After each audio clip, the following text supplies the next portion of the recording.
United States Supreme Court in two important decisions brings us that much closer to true equality.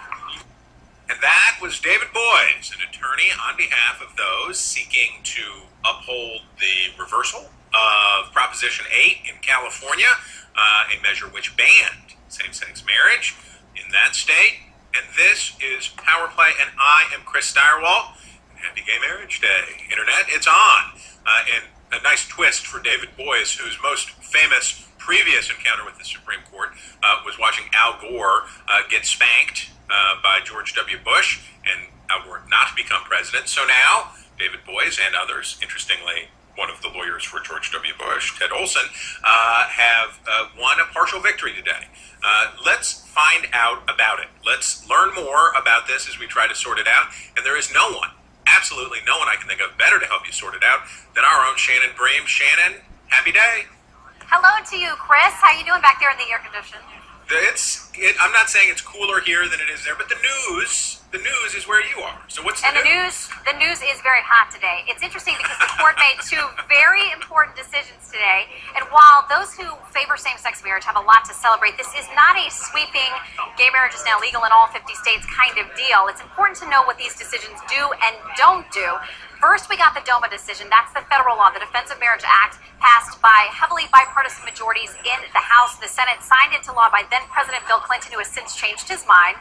But essentially what it said is it doesn't matter what your states say and what your states recognize. The federal government, for purposes of more than 1,100 benefits, things like tax law and those kinds of things, only recognizes a marriage between a man and a woman. Today, with a 5-4 opinion, the court struck down that portion of DOMA that defines marriage in that way and basically said you can't tell states where they've said this is a valid, legitimate relationship, we want to recognize it and accrue benefits to it. And then the federal government says, no, it's something second tier and we don't want anything to do with it. So basically, if your state in which you live allows same-sex marriage, then the feds now also, for purposes of federal benefits, have to recognize that marriage. Second case, the state level, Proposition 8. Voters there, 7 million of them, passed a measure which amended the California Constitution to say marriage is only between one man and one woman. It went through the court system.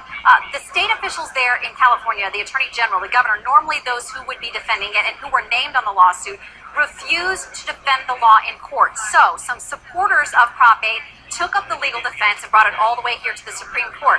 The justices did not rule on the merits of Proposition 8. What they simply said was the people who brought the case here didn't have standing. They said, never before have we recognized a private party coming here to defend something that is a constitutionally passed state measure.